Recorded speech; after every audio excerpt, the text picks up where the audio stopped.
কৃতদাস, গোলাম, গরিব, যাদের খাওয়া হয় না, যারা নিচু জাতের মানুষ, এই সমস্ত মানুষরা বেশি বেশি নবীর হাতে হাত দিয়ে প্রথম কলেমা পড়েছিল। জোরে হবে না সুবহানাল্লাহ, আরো জোরে হবে না সুবহানাল্লাহ। আর যাদের বেশি টাকা পয়সা ছিল, টাকার অহংকারে তারা নবীকে ছেড়ে দিয়েছিল। কিসের অহংকারে? কিসের অহংকারে? টাকার অহংকারে। বলবেন মাওলানা প্রমাণ দেন, কোরআন দিয়ে এলেন, সূরাতুল মুনাফিক পারা নম্বর 28, সূরা মুনাফিক পারা নম্বর 28 আয়াত নম্বর 9, আল্লাহ পাক বলছে ইয়া আইয়ুহাল্লাযিনা আমানু, হে ঈমানদারগণেরা, তোমাদের ধন সম্পদ, স্ত্রী, সন্তান, এগুলো যেন আমি আল্লাহ পাক আমার স্মরণ থেকে তোমাদেরকে বিরত না রাখি। কি বলছে? এগুলো যেন আমার স্মরণ থেকে বিরত না রাখি। একটা দিলাম দলিল, আরেকটা শুনে আল্লাহ পাক কালামে বলছে, কেন বলছে? মক্কার মানুষেরা তখন, ওরা যখন দুই দলে বিবাদে লিপ্ত হতো, যখন ঝামেলা করতো, ঝগড়া করতো, তখন ওরা বলতো জানিস আমার কওমে, আমার গোত্রে এতটা মানুষ, ও বলতো জানিস আমার গোত্রে এতটা মানুষ, ও বলতো জানিস আমার মানে বাড়িতে এত মানুষ, এ বলতো আমার এত টাকা। আল্লাহ পাক তখন কালাম নাজিল করে সূরাতুল মানে তাকাসসুর নাজিল করলেন। কি বলছে? আলহাকুমুত তাকাসসুর। আল্লাহ বলছে আলহা, তোমাদের বিরত রেখে দিয়েছে তাকাসসুর, তোমাদের টাকা পয়সা ধন সম্পদ। কিসের থেকে? আমি আল্লাহ পাক আমার স্মরণ থেকে দূরে রেখে দিয়েছি। ঠিক কি না? এই ঠিক কি না? হাত্তা যুরতুমুল মাকাবির, আল্লাহ বলছে এই অবস্থায় তোমরা কবরে পৌঁছে যাবে। বাপ, একটা কথা আপনাদের ঘরে বলি, একটা কথা আপনাদের ঘরে বলি, আপনারা যারা নামাজ পড়েন না, আপনারা যারা শরিয়াত থেকে দূরে, আমি যদি আপনাদের কাছে গিয়ে প্রশ্ন করি, বাবু আপনি নামাজ পড়ছেন না কেন? আমার দিক ফলো করেন, আমার কথা বুঝতে কষ্ট হচ্ছে, কষ্ট হচ্ছে, তাহলে কি করছেন কেন? অর্ধেক টাকা আমি যদি আপনাদের এখানে বলি, বাপ নামাজ পড়ছেন না কেন, রোজা রাখছেন না কেন, আপনি এক বাক্যে বলবেন ছেলের জ্বালা, বিবির জ্বালা, সম্পদের জ্বালা, ব্যবসা বড় হয়ে গেছে, সামাল দিতে পারছি না। ঠিক না? এই কথা আজকে আপনি বলছেন, আর আজ থেকে কয়েক হাজার বছর আগে আল্লাহ পাক কালামুল্লাহ শরীফে এই কথাই বলে গেলেন যে সন্তান সম্পদ যেন তোমাদেরকে আমি আল্লাহ আমার স্মরণ থেকে দূরে না রেখে দেয়। কিন্তু আজকে ঠিক সেইটা ঘটছে না, ঘটে না? এই জোরে বলেন, সেই জিনিসটা ঘটছে না, ঘটে না? তাহলে তাহলে যুবকেরা যে কথা বলতে চাচ্ছিলাম গো, মক্কার মানুষেরা গাগা ওই সময় কি করলো গো, যারা নতুন নতুন মুসলমান হয়েছে গে, নয় মুসলিম হয়েছে গে, তাদেরকে ধরে ধরে অত্যাচার করতে লাগে গে। ওই সময় মক্কার মানুষেরা গা, মুসলমানেরা যারা নয় মুসলমান হয়েছিল, যারা প্রথম মুসলমান হয়েছিল, সকলে তারা মক্কা ছেড়ে দিয়ে গে আবিসিনিয়া তারা চলে যায়। কোথায় চলে গেল? আবিসিনিয়ায় চলে গেল। এরা যখন আবিসিনিয়ায় চলে গেল, মক্কার কাফেররা দেখছে সর্বনাশ, এরা তো দেশ ছেড়ে চলে যাচ্ছে। এরা তখন একটা প্রতিনিধি দল তৈরি করে আবিসিনিয়ার যে বাদশা নাজ্জাশী, যে বাদশা, সেই বাদশার কাছে খবর পাঠিয়ে চিঠি লিখছে, দেখ আমাদের মক্কার মানুষেরা আমাদের বাপ দাদা ধর্ম ত্যাগ করে তোমার কাছে গিয়েছে, বাপ দাদা ধর্ম ত্যাগ করে তোমার কাছে গিয়ে উঠেছে, তুমি ওদেরকে স্থান দেবে না, তুমি ওদেরকে কি করবে না? স্থান দেবে না, ওদেরকে ছেড়ে আমাদের কাছে পাঠিয়ে দাও।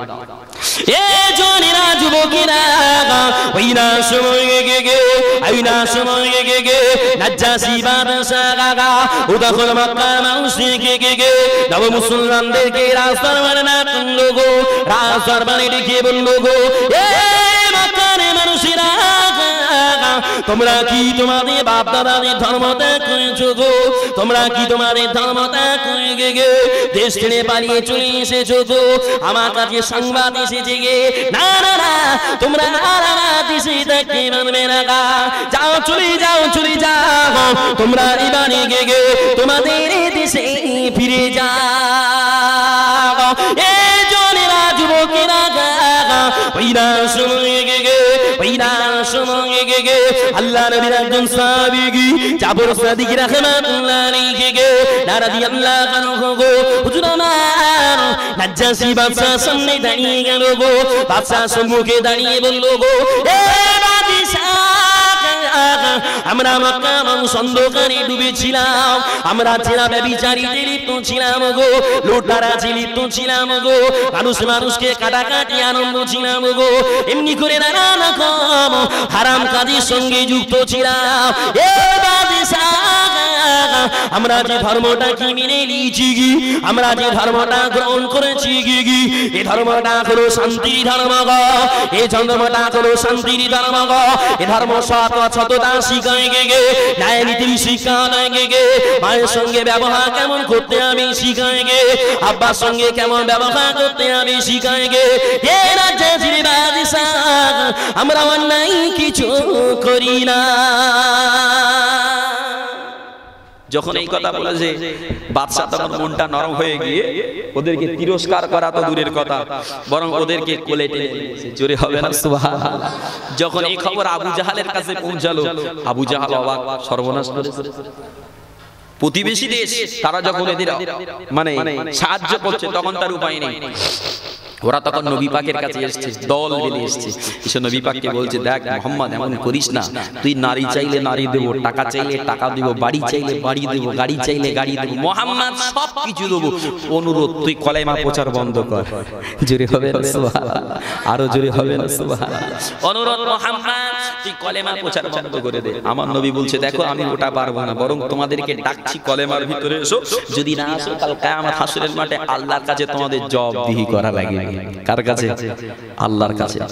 এরা যখন কোনো মতেই হচ্ছে না, ওরা তখন ফোন দিয়ে হেঁটেছে যে মুহাম্মদকে এবারে কায়দা করতে হবে, মুহাম্মদকে কায়দা করতে হবে, মুহাম্মদকে মারতে হবে। এ জনেরা যুবকেরা এইরা বন্দি দিয়ে তারা জেগে গে এক তারিখে গে নবী আমার সাবা বাগানে গিয়ে গে সাবা বাগানে একটা গুহার ভিতরে ঢুকে গে আল্লাহ পাকের ইবাদতে মশগুল গো, আল্লাহ পাকের ধ্যানে মশগুল গো। ওইরা সময় গে বেঈমান আবু জাহাল আমার নবী পাকের কাছে গেল গো, ওই গুহার কাছে গিয়ে গে আমার নবীকে দেখে দেখে গাল দিতে লাগে গে, আমার নবীকে দেখে দেখে গালি দিতে লাগে গে। নবী আমার দয়ার নবী গি, মায়ার নবী গি, রাহমাতুল আলামিন, আমার নবী কোনো কথা বলি না গা, আমার নবী কোনো কথা জবাব দেন না গা, আমার নবী কোনো কথা বলেন না, আমার নবী কোনো কথার জবাব দেন না গা।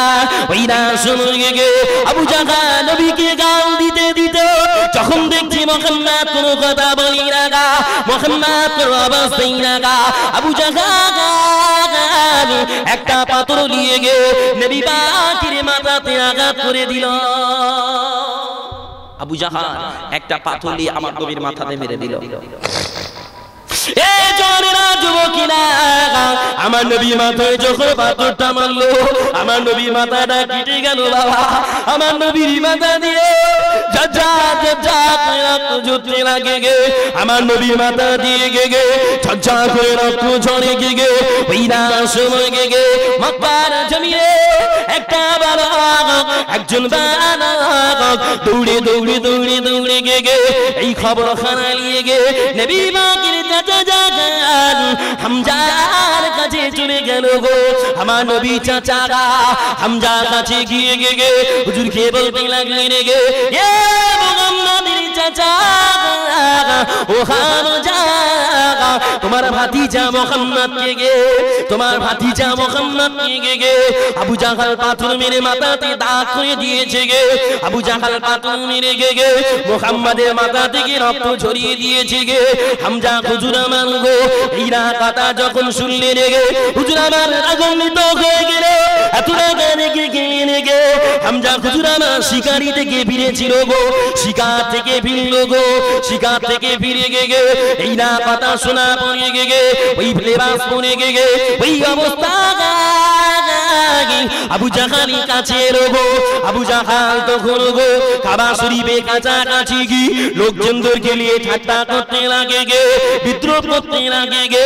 ওই রাসূল গে নবী পাকের চাচা হামজা, আমার নবী পাকের চাচা হামজা আবু জাহালের কাছে এসে গে একটা তীর নিয়ে গে আবু জাহালের মাথায় সজোরে আঘাত করতে করতে বলতে লাগে গে, গর্জন করে বলতে লাগে গে, আবু জাহাল তোরা এত বড় সাহস কি করে হলো, তোরা এমন সাহস কি করে হলো গো? আমার ভাতিজা মুহাম্মদ তোর কাছে কি অপরাধ করেছে বা? আমার ভাতিজা মুহাম্মদকে কেন মারলি? আমার ভাতিজা মুহাম্মদকে কেন মারলি? চাপ থেকে গে আবু জাহাল এই সময় বলেছিল গো, আমি এই না কারণে মেরেছি কি মুহাম্মদ দিন প্রচার করছে গে, মুহাম্মদ কালেমা প্রচার করছে গে, এই কারণে মুহাম্মদ আল্লাহ নবী চাচা হামজা বলেছিল গো, আবু জাহাল মুহাম্মদ তো কাউকে জোর করে কালেমা পড়াই না গা, মুহাম্মদ তো কাউকে কষ্ট দিয়ে কালেমা পড়াই না গা। এ আবু জাহাল যে মুহাম্মদ কালেমা পড়াচ্ছে বলে তাকে মারছিস, আবু জাহাল শুনে রাখ, আমি খাবো যা, আজ থেকে সেই মুহাম্মাদের কালেমা পড়ে নিলাম। আবু জাহাল আমি খাবো যা, সেই মুহাম্মাদের কালেমা পড়ে মুসলমান হলাম। আবু জাহাল শোন, আমার নবী চাচা ওই কাবা ঘরে থেকে জোর আওয়াজে কালেমা বাণী পড়তে লাগে, লা ইলাহা ইল্লাল্লাহ, জোরে জোরে লা ইলাহা ইল্লাল্লাহ, লা ইলাহা ইল্লাল্লাহ মুহাম্মাদুর রাসূলুল্লাহ। হামজা নামাজ করে বলেছিল গো, আবু জাহাল তোর যদি কিছু করার থাকে গে, এই আবু জাহাল তোর যদি ক্ষমতা থাকে, আমি হামজা আমাকে কিছু করে দেখা। তোর যদি ক্ষমতা থাকে, আমি হামজা আমাকে কিছু করে দেখা। এই তুই আমার ভাতিজাকে দুর্বল পেয়ে মারছিস, ভালো মানুষ, হ্যাঁ তোর কাছে কি অপরাধ করেছে? কাকে জোর করে কলেমা পড়িয়েছে রে? তুই আজকে আমার ভাতিজাকে মারলি। জেনে রাখ, আমার মতো পলোয়ান আমি হামজা এই মুহাম্মাদের কলেমা পড়ে মুসলমান হয়ে গেলাম। জোরে বলেন সুবহানাল্লাহ, আরো জোরে বলেন সুবহানাল্লাহ। বাপ এসেছি যখন দুটো কথা আপনাদের ঘরে দিয়ে যায়। নবীর মহাব্বত ভালোবাসা অন্তরে রাখতে হবে, নবীকে মহাব্বত করে ভালোবেসে দুনিয়া করে যেতে হবে, যদি তা না হয় আমরা সব ধ্বংস হয়ে যাব, ঠিক কি না? আচ্ছা, হাদিস শরীফ প্রথমে পড়েছি যে ততক্ষণ মুমিন হবে না যতক্ষণ পর্যন্ত নবী পাকের কথা মেনে চলতে পারবে, যতক্ষণ না নবী পাককে মহাব্বত করতে পারবে। আচ্ছা, আমি যে আপনাকে ভালোবাসি, আমি যে আপনাকে মহাব্বত করি, তার একটা নমুনা থাকা দরকার। আওয়াজ দেন না, এই আমি আপনাকে ভালোবাসি তার একটা নমুনা থাকার দরকার, তো প্রমাণ থাকা দরকার। তো কি প্রমাণ আছে আমাদের কাছে? কি প্রমাণ দিতে পারবো? কোনো প্রমাণ? নবীকে যে ভালোবাসি তার দলিল হলো নামাজ, নবীকে যে ভালোবাসি তার প্রমাণ হলো মুখের দাড়ি, নবীকে যে ভালোবাসি তার দলিল হলো জবানটাকে সংশোধন রাখা, নবীকে যে ভালোবাসি জীবনের নামাজকে বাস্তবে রূপ দেওয়া। জোরে বলেন সুবহানাল্লাহ। একটা হাদিস শরীফ পড়বো বাপেরা, হাদিস শরীফ পড়বো, রাগ করবেন না তো? আজকাল তো মানুষ শুনতে চাই না, আমি ওই জন্য জায়গা বুঝে কোপ মারি, যেখানে যেমন সেখানে ঠিক তেমন ভাবে চালিয়ে আসি। কি করব, মানুষ যখন শুনতে চাই না তো কি করব? নবী আমার এক সময় সাহাবীদেরকে বলছে, ও আমার সাহাবীরা, আমি কি তোমাদেরকে একটা জিনিস জানাবো না, যে জিনিসটা জানালে তোমরা যদি সেটা করো তোমাদের জীবনের ত্রুটিগুলো আল্লাহ মাফ করে দেবেন, তোমাদের জীবনের ত্রুটিগুলো মাফ করে দেবেন, আল্লাহ পাক তোমাদেরকে সম্মানে সম্মানিত করবেন। ও সাহাবীরা, আমি কি তোমাদের কাছে এই জিনিসটা জানাবো না? জোরে বলেন সুবহানাল্লাহ। সাহাবীরা বলছে, ইয়া রাসূলুল্লাহ, জি হ্যাঁ আপনি বলুন।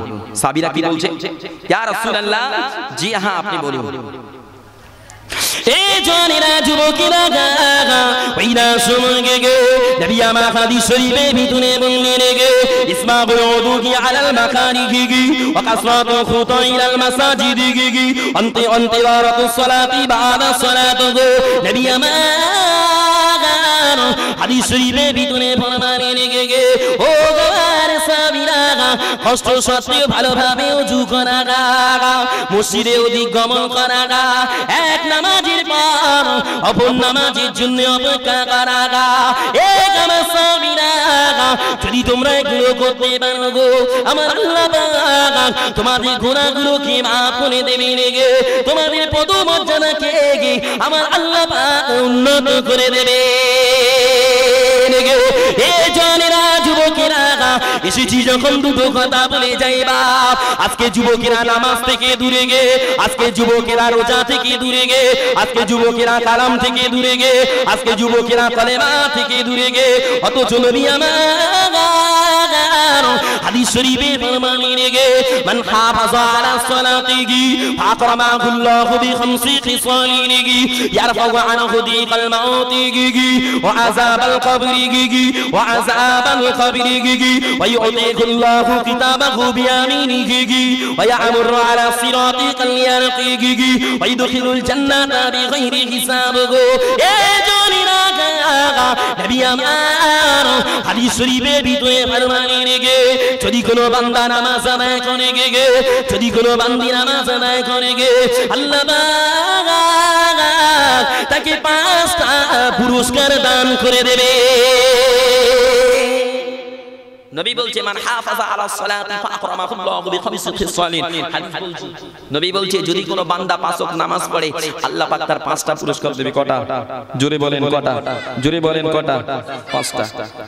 আচ্ছা, মানুষ মরার আগে একরকম বিপদ থাকে, যে বিপদগুলো উদ্ধার হওয়ার জায়গা আছে, ঠিক কি না? কিন্তু মরণের পরে যে বিপদগুলো আসে উদ্ধার হওয়ার কোনো জায়গা আছে?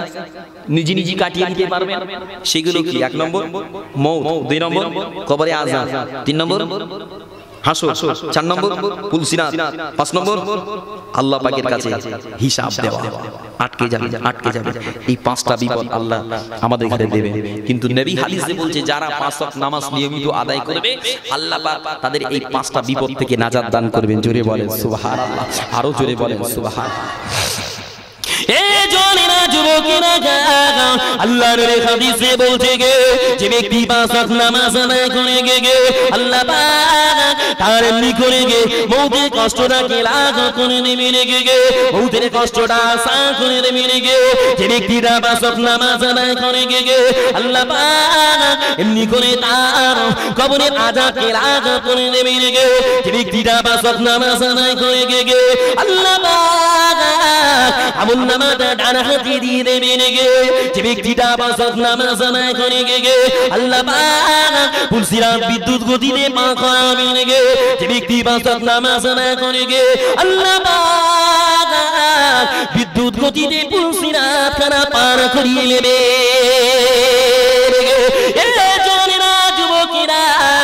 এখনো যদি কেউ এই নামাজ থেকে দূরে থাকে গে, এখন যদি কেউ এই নামাজ না আদায় করে গে, আমি সাকিন গুরু মনে করি তার এই পুরস্কার গুলোর দরকার নাই, ঠিক কিনা বলে? এখন যদি কেউ বলে হুজুর নামাজ পড়বো না, তাহলে আমার তো মনে হয় তার এই পুরস্কার গুলোর দরকার নাই, ঠিক কিনা বলে? তার কবরে আযাবের দরকার, তার মউতের কষ্টের দরকার, তার হাসরে আযাবের দরকার, পুলসিরাত পার হওয়ার সময় কষ্টের দরকার, ঠিক কিনা? যদি কষ্ট না হয় তাহলে নামাজ পড়বে, ঠিক কিনা?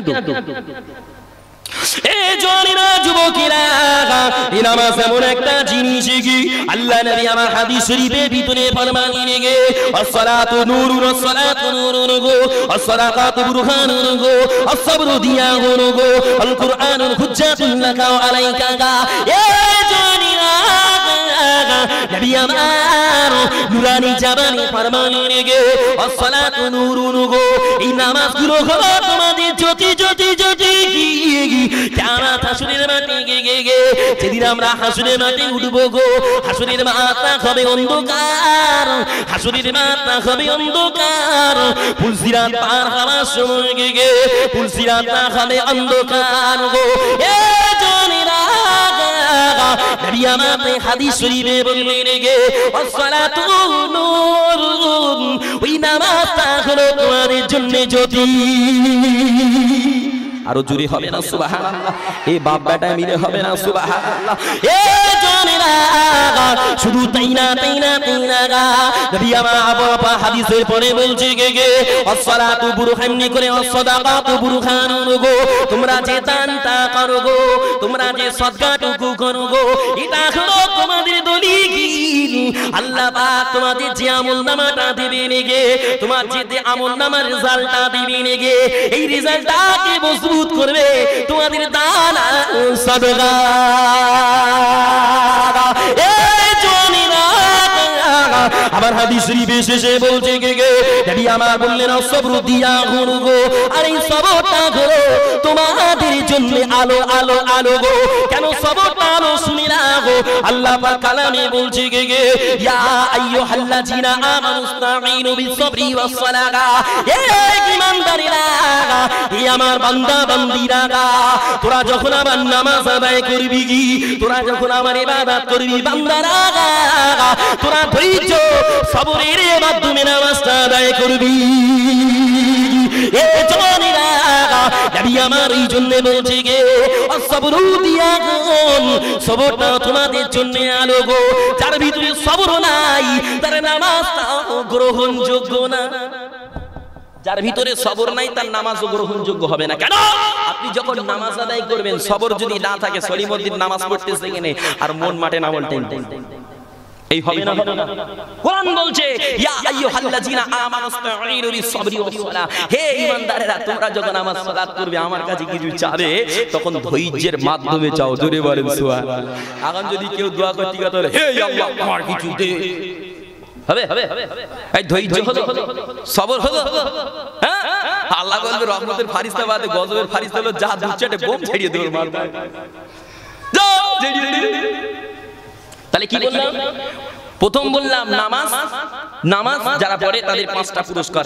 তারপরেই বলছে নামাজ হলো তোমাদের জ্যোতি, আলো। কোথায়? হাসরের মাঠটা হবে অন্ধকার, পুলসিরাতটা অন্ধকার, পার হওয়ার জন্য লাইট লাগবে, এই নামাজটা হলো তোমাদের লাইট। জোরে বলেন সুবহানাল্লাহ।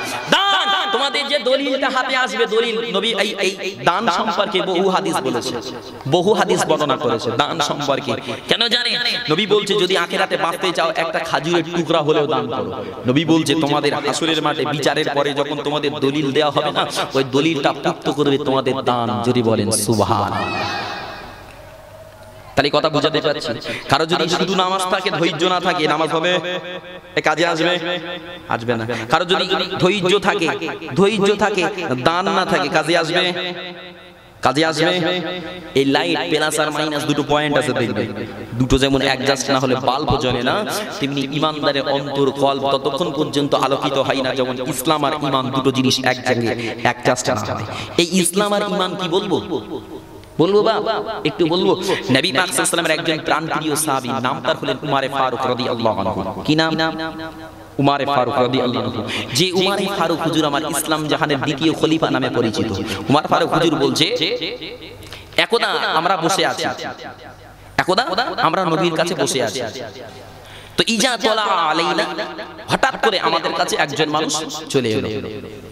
একজন মানুষ এলো যার চেহারায়, যার শরীরে যে পোশাকটা ছিল ধবধবে সাদা, ধবধবে সাদা, আর মাথার চুলগুলো ছিল কুচকুচে কালো। এই ব্যক্তিটা আমার নবীর কাছে আসলো। নবীর কাছে আসার পরে নবীর কাছে এরকম নামাজি হালাতে হাঁটু গুড়ি দিয়ে ভাই বসলেন। বসার পরে নবীকে বলছি ইয়া মুহাম্মদ আখবিরনি আনিল ইসলাম। কি বলছে? এই মুহাম্মদ আখবিরনি আনিল ইসলাম, মুহাম্মদ আমাকে ইসলাম সম্পর্কে অবগত করো, ইসলাম সম্পর্কে আমাকে জানাও। তাই আমি বোঝাতে যাচ্ছি ঈমান আর ইসলাম দুটো জিনিস আলাদা। ঈমান ইসলাম দুটো জিনিস আলাদা।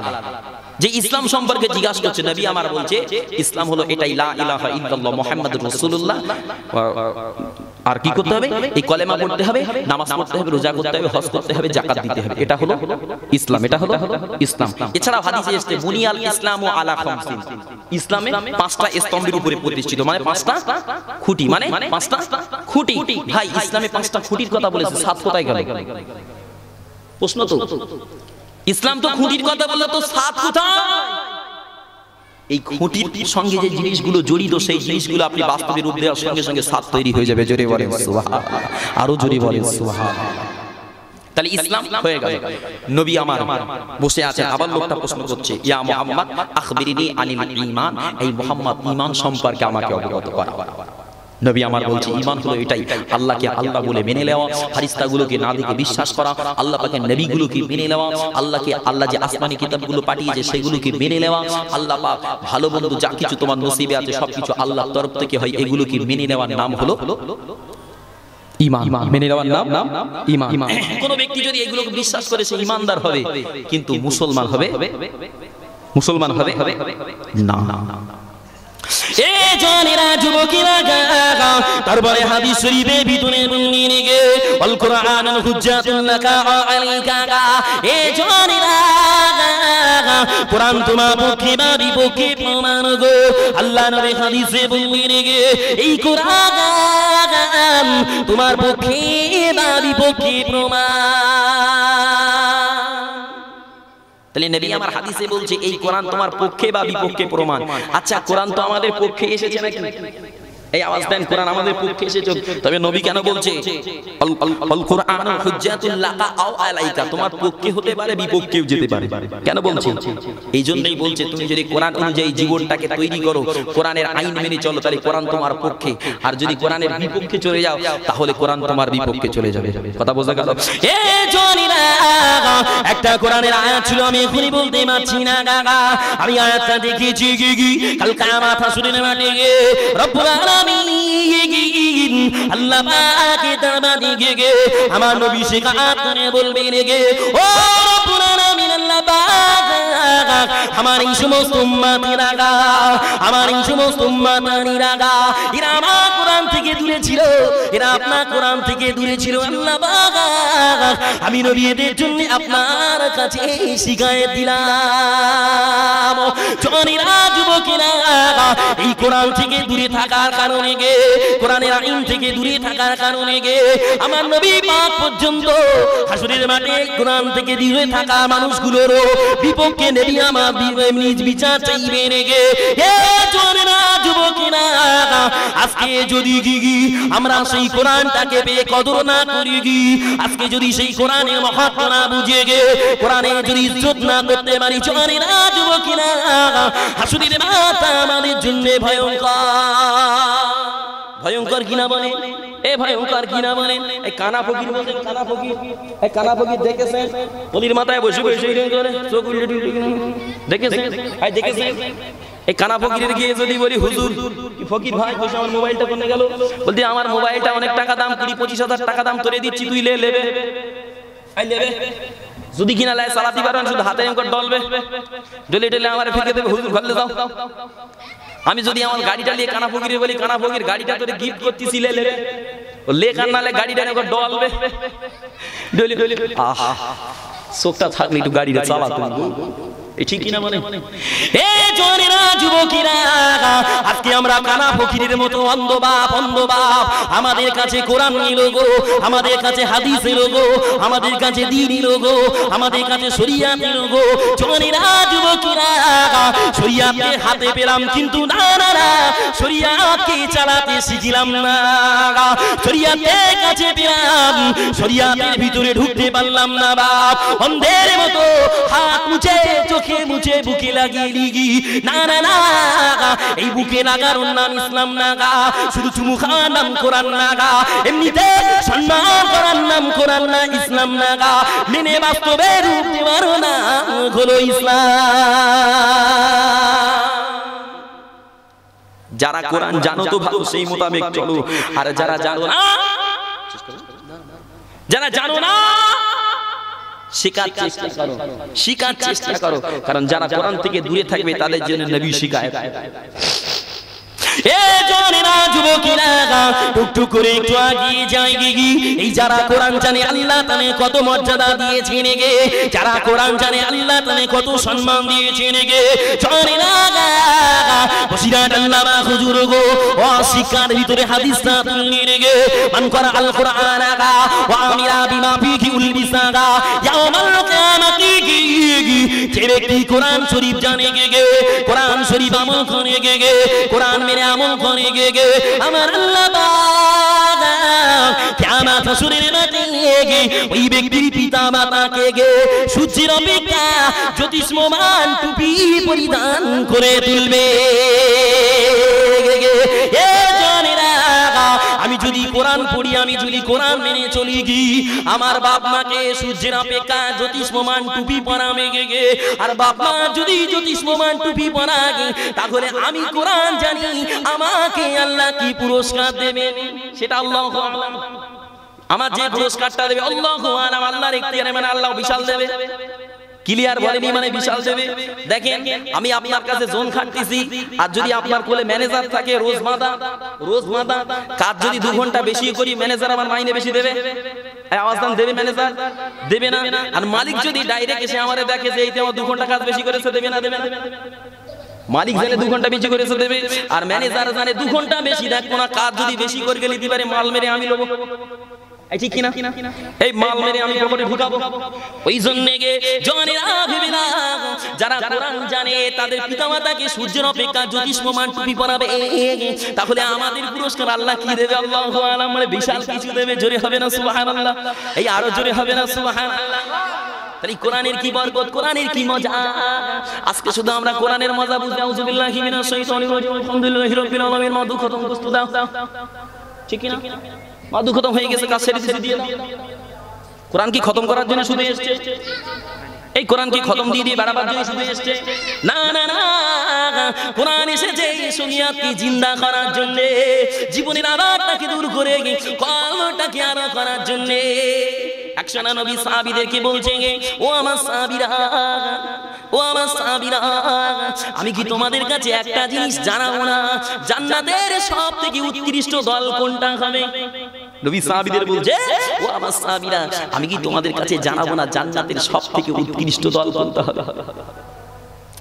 এ জওয়ানেরা, যুবকেরা, বিনা সময় নবী আমার সাহাবীদেরকে বলেছিলেন, জান্নাতের উৎকৃষ্ট দল হলো গো যারা আমার উম্মতের ভিতরে আলিম, যারা আমার উম্মতের ভিতরে আলিম, ওরাই হবে জান্নাতের উৎকৃষ্ট দল গো। এ জওয়ানেরা, যুবকেরা, আলিম মানে মৌলানা শুধু না, আলিম মানে মুফতি না গা, আলিম মানে হাফেজ না গা, আলিম মানে দিন বুঝে দিন মেনে চলা গা। শরিয়াতে যতটুকু প্রয়োজন এতটুকু অন্তত বুঝে গে শরিয়াতে জিন্দা করে চলা গা। এর নাম আলিম। যদি আলিম আপনি হতে পারেন গে, আল্লাহ পাক নবী জানিয়ে দিলেন, এই আলিম না হলো গো জান্নাতের উৎকৃষ্ট দল গো। এ জওয়ানেরা, শুধু তাই না জান্নাতের উৎকৃষ্ট দল না গা, যারা আলিম হবে গে, যারা আলিম হবে গে, স্বয়ং ইবলিস শয়তান এই আলিমদেরকে ভয় পায়। যারা আলিম হবে সেই ইবলিস শয়তান এই আলিমদেরকে ভয় পায়। এ জওয়ানেরা, এক সময় নবী আমার মসজিদে নববী শরীফের বাইরে নিয়ে গে, নবী আমার মসজিদের বাইরে এসে গে, দেখতে পায় ইবলিস শয়তান গো মসজিদের পাশে দাঁড়িয়ে আছে গে, মসজিদের বাইরে দাঁড়িয়ে আছে গে। নবী আমার ইবলিসকে ডেকে বললেন গে, এ তুই বাইরে দাঁড়িয়ে দাঁড়িয়ে কি করছিস? তুই বাইরে দাঁড়িয়ে কি করছিস? ইবলিস আমার বলেছিল গো, এ আমি বাইরে দাঁড়িয়ে আছি, ভিতরের দিকে খেয়াল আছে গে, আমি দেখতে পাই মসজিদের ভিতরে গে একজন মানুষ দাঁড়িয়ে দাঁড়িয়ে নামাজ পড়ছে গে, আর একজন মানুষ পাশে শুয়ে আছে গে। আমি ওই নামাজ পড়া মানুষটার নামাজে ব্যাঘাত ঘটাবো বলে দাঁড়িয়ে আছি, কিন্তু না না না, আমি ওর ভিতরে ঢুকতে পারছি না, আমি ওর ভিতরে প্রবেশ করতে পারছি না। আমি আমা বললে রেগে, তোকে কিসে বাধা দিয়েছে গে? তোকে কি আটকে দিয়েছে ওখানে যাওয়ার জন্য গে? ইবলিস ওই সময় বলেছিল গো, এ আল্লাহর নবী, আমি এই জন্য যেতে পারছি না গা, যে মানুষটা নামাজি ব্যক্তির মাঝে শুয়ে আছে গে, ওই ব্যক্তিটা অন্য কেউ না, ওটা হলো আল্লাহ পাকের একজন আলিম বান্দা। নবী আমার বললেন গে, ইবলিস তো ঘুমিয়ে আছে গে, ওর ভয় তুই পাস কেন গো? ইবলিস আমার বলেছিল গো, এ মুহাম্মদ, ওই আলেমটা ঘুমিয়ে থাকলে কি হবে? আমি ইবলিস ওই আলেমে ভয় পাই। শুধু তাই না, নবী আমার হাদিস শরীফের ভিতরে বললেন গে, নবী আমার হাদিস শরীফের ভিতরে বললেন গে, একটা মানুষ যদি সারাটা রাত এমনি করে গে, নবী আমার হাদিস শরীফের ভিতরে বললেন গে, একটা আবেদ যদি একটা আবেদ ইবাদত করে গে, নবী আমার হাদিসে বললেন গে, ফাকিহুল আখিদুন আসাদু আলা শাইতানি মিন আলবি আবিদি নবী আমার বললেন গে ফাকিহুল ওয়াহিদুন গো আসাদু আলা শাইতানিহি মিনাল বিআবিদিন নবী আমার বললেন গে হাজারটা ইবাদতকারী বান্দা অপেক্ষা আল্লাহ পাকের একজন আলেম বান্দা আল্লাহ পাকের একজন আলেম বান্দা আমার আল্লাহর কাছে বেশি গুরুপুতে ফাকিহুল ওয়াহিদুন আসাদু আলা শাইতানি মিনাল বিআবিদিহি হাজার ইবাদতকারী অপেক্ষা একজন আলেমকে শয়তান বেশি বেশি ভয় পায়। আলেমের কত মর্যাদা, ইলম থাকলে কতটা কি হয়। শয়তান স্বয়ং শয়তান বলছে 1000 আবেদ অপেক্ষা একজন আলেম শয়তানের কাছে অধিক কঠিন। একজন আলেম কঠিন হতে হবে তো, চেষ্টা করতে হবে তো। আজকে আমাদের ইমামগুলো মাটির কাদার মতো। মাটির কাদা বুঝেন তো? এই বাবাজি কষ্ট হচ্ছে এবারে আওয়াজ। এই ঘটনা বলছিলাম ভালো লাগছিল, বলেন কি সুন্দর মজা লাগছিল না? এই ঘটনা মজা লাগছিল না? আর ঘটনা ভালো, এই হাদিস বলছি ভালো লাগছে না? আওয়াজ দেন ভালো লাগছে না? হাদিস শুনে এই প্রথম ওই দিন ঘটনা দিয়ে নিলাম না, লোক দাঁড়াবে না তো পালাবে, বস তবে কিছু দেবো না। কিন্তু মাটির কাদা বুঝেন তো? মাটির কাদাটা শুকাবার আগে, পুড়িয়ে লাল করার আগ পর্যন্ত ওকে আমি যা তৈরি করব তাই হবে, যা তৈরি করব তাই হবে। ঠিক তেমন ওই মাটির কাদাটা তৈরি করার পরে আগুনে পুড়িয়ে লাল করলে লাল হয়ে যায়, আর কিছু তৈরি করা সম্ভব হয় না।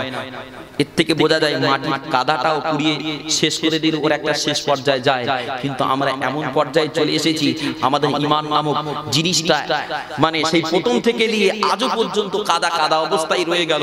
এ তৈরি হয়ে কোনো পাত্র তৈরি হয়ে শক্ত হলো না, এখন শক্ত হলো না। যেখানে যেমন সেখানে তেমন ভাবে ও তৈরি হচ্ছে। কখনো হাড়ি হচ্ছে, কলজি হচ্ছে, কাদা হচ্ছে, ঘোড়ার ডিম হচ্ছে, বাঁশ হচ্ছে, মুগুর হচ্ছে, যা ইচ্ছা তাই হচ্ছে। যত পারিস তাই করাও, কোনো অসুবিধা নেই। খোদার জাহান্নাম বড় শক্ত জায়গা, খোদার জাহান্নাম বড় শক্ত জায়গা। হিসাবে থাকো বাবা, হিসাবে থাকো। কিয়ামত হাসরের মাঠে আপনার সলিমুদ্দিনের যখন আল্লাহ ডাকবে, সলিমুদ্দিন এখানে নাই তো, এ আব্দুল জুব্বার এখানে নাই, কিলোতে নামাজ কালাম পড়িস নি কেন রে? দুনিয়াতে কি অবস্থা তোদের, এ পড়লি নি কেন?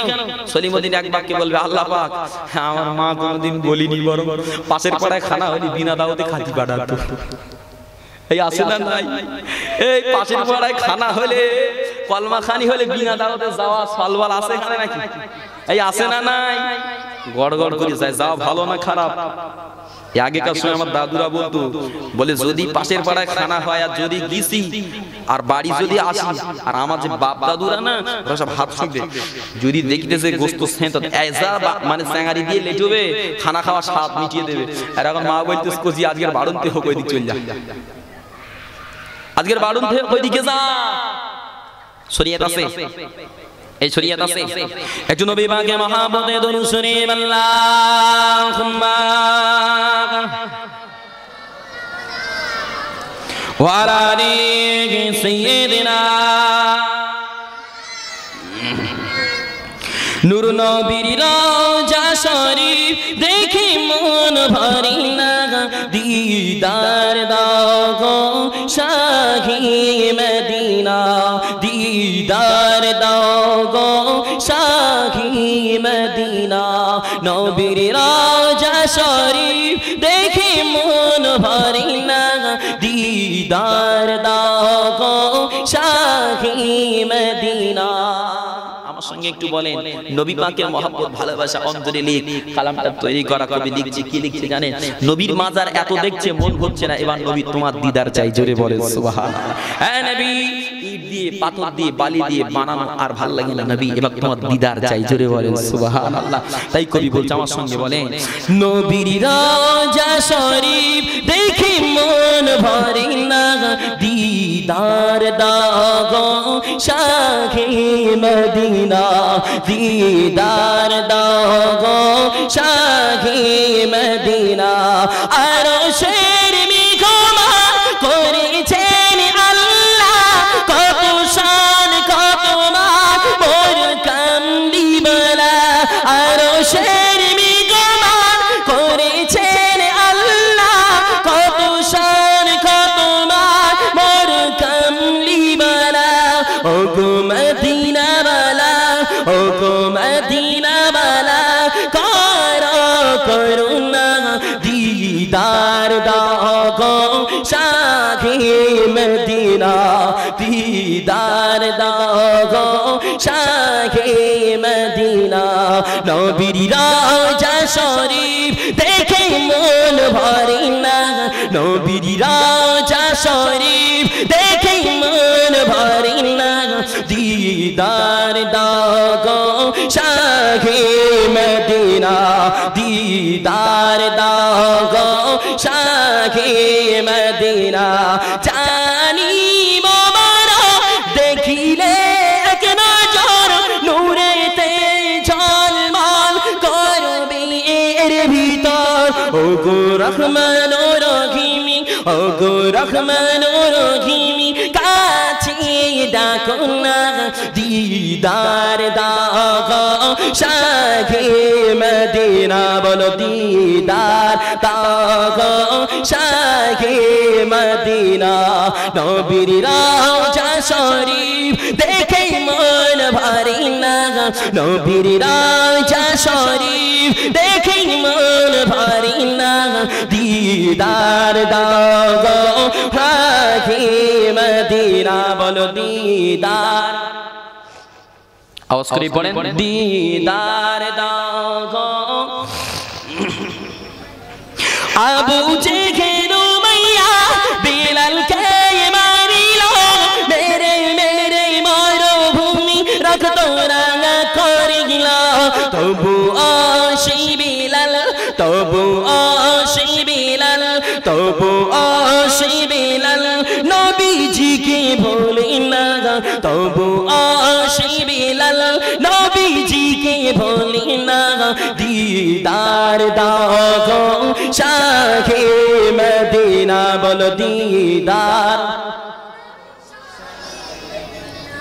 नबीर राजा शरीफ देखे मन भरे ना नबीर राजा शरीफ देखे मन भरे ना दीदार दागो शाहे मदीना बोलो दीदार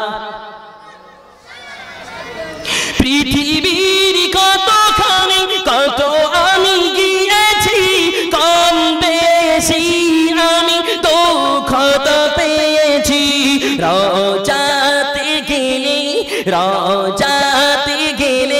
তার দুঃখ থাকে না রোজাতে গেলে তার দুঃখ থাকে না दीदार दागो शाहे मदीना बोलो दीदार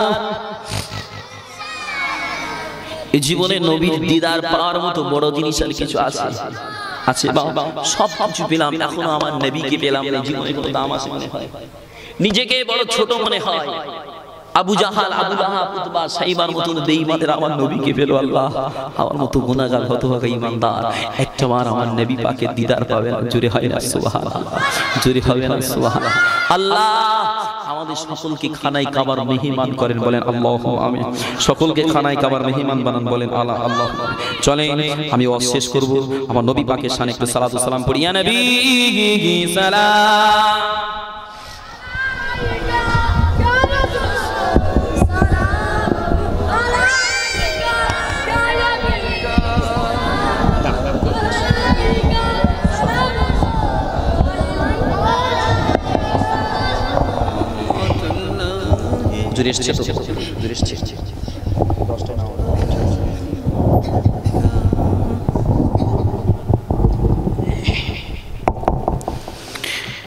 طلع البدر علينا من ثنيات الوداع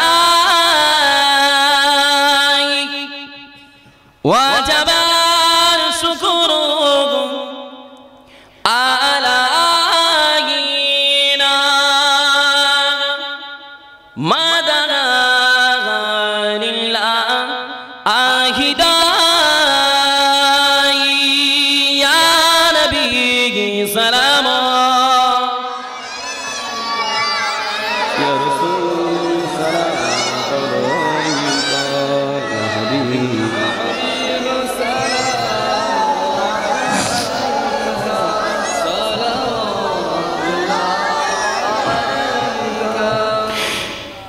ইয়া নবী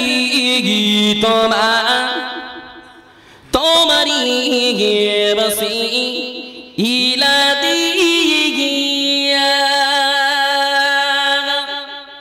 কান্দিলেন আদম ও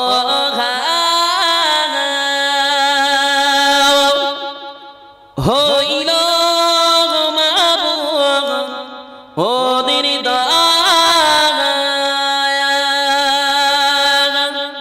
কবুল করি ইলেম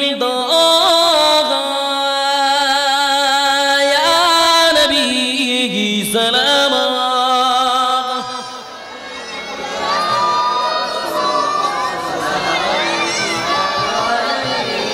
ইয়া হাবিবি সালাম আলাইকা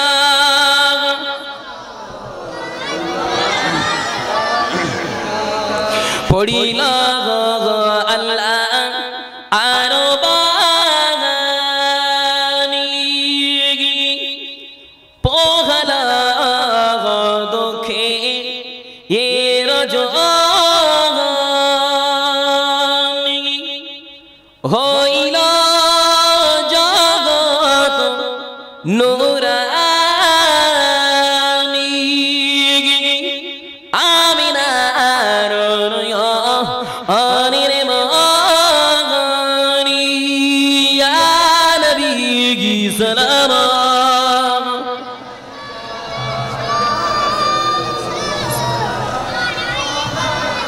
ইয়া হাবিব সালাম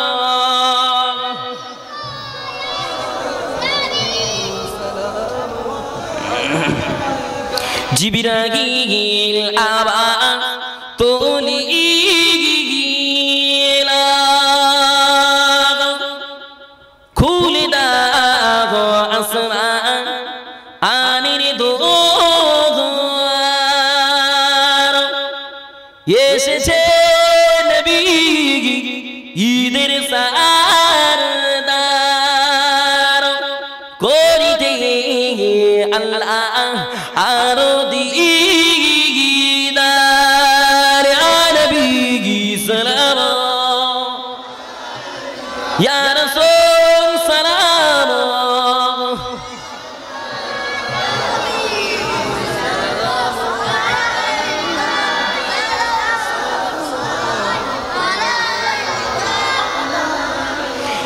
ইয়া নবী মদিনা হতে সব কিছু পারি এ দেখিতে মোদের লাশ কবরে এ রাখিলে লহিবেন আপন অকরে ইয়া নবী সালাম ইয়া রাসূল সালাম আলাইকা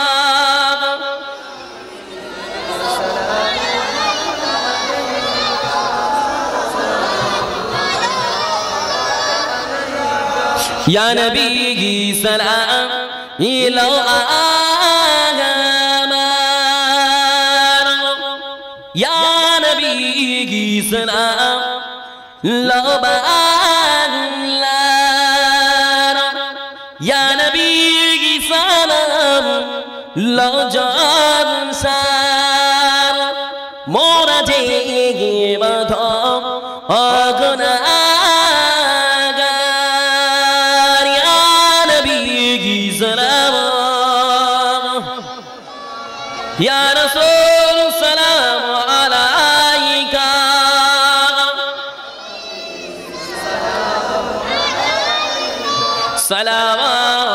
সালাওয়াতুল্লাহ সকলে বসেন ইয়া রাব্বি সাল্লি ওয়া সাল্লিম দাইমান আবাদান